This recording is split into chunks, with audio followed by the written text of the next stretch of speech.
Um, my name is JJ. I'm a stay-at-home dad, and I also run a software agency with an outsourced team that's based in the Philippines. My name's Ray. I'm a registered nurse a telemetry nurse in one of the hospitals here in the Valley. We moved here in the Valley 2017, when a Filipino recruiter who lives here in the Valley went to the Philippines and recruited nurses over here. So we're the parents of two boys. Aiden is 9 and Ari is 3. So we grew up in the same church, in the same school. Our In the church Philippines. in the Philippines. Our church had a church school as well, and I was a year ahead of Ray. We graduated and then got together after college, after we were working. And so that was our friendship and our families knowing each other. That was a good foundation for just our relationship and being able to bring those families together. We got an invitation from a member here. They're now very dear friends of ours, but we were at a library event and then they just asked us if we were doing anything for Easter, and we said yes, we'd come. And so that was our first Sunday that we attended, Easter Sunday in 2018. I felt that BT was a really vibrant church, that there was a lot of things that we could get involved with.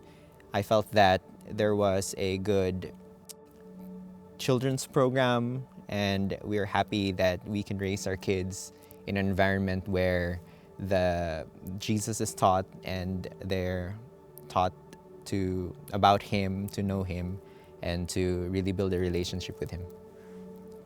Pretty soon after we started coming, we heard about the membership class. And I think growing up in church, we were always eager to find a church home for ourselves. And so I think the first time the members class was offered after we started coming, we attended that and became members then. MOPS is one of the ministries of BT Church, and I'm glad that I became a part of it when I was pregnant with my second son, and the moms there have been very helpful. After members class, I found a place with BT Creative, shooting photography. And so that's one of the passions and the things that I enjoy doing, and I'm glad I'm able to do it in the context of serving the church. Since then, I've been able to help out with BT Online, setting up the website, with the CGs, putting up the weekly CG guides on the website. And most recently, I'm most active with the BT Cafe and serving there as well. I think that we had always, growing up in the church, we had always been tithing, and that's always been a part of our family budget. It's one of the things that is important to us as a family, that we're good stewards of what God has entrusted to us. I think the Renovation Initiative really challenged us to take it to the next level and to think about it in terms of generosity, and not only how can we make best use of the resources God has given us, but taking it to the next level and thinking about how can we use the resources God has given us to bless others. Aiden, our older boy, came home from church with a sheet that had blanks underneath the heading, we want our family to be known for these different things. And then I think that stewardship, was an easy answer for us. It was on our minds. And then maybe family being something that's really important for us, adventure.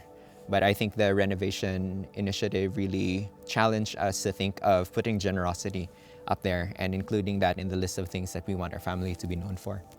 I think that the Renovation Initiative really challenged us to think about what it looks like to be oriented towards generosity.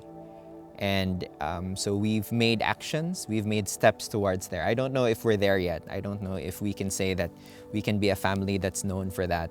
But I think that we've definitely taken steps and we're hopefully on the way there. So in the months leading up to Commitment Sunday, we had taken some time during our monthly meetings to talk about what God's leading us to commit. We have like just regular monthly meetings to talk about our budgets and schedules and anything that has to do with like parenting or our relationship.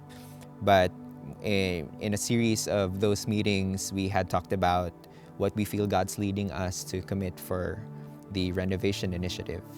And I think it's throughout that process, I think that we came towards a number that we felt that God was leading us towards, and we feel peace in committing.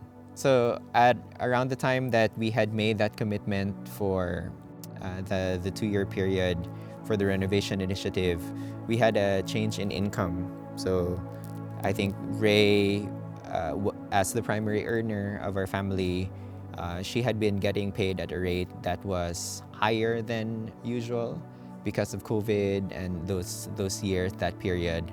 But then I think by the time we had made our commitment, that was around the time that the rates returned to what they were before, which was about like less than half of what she had been making previously.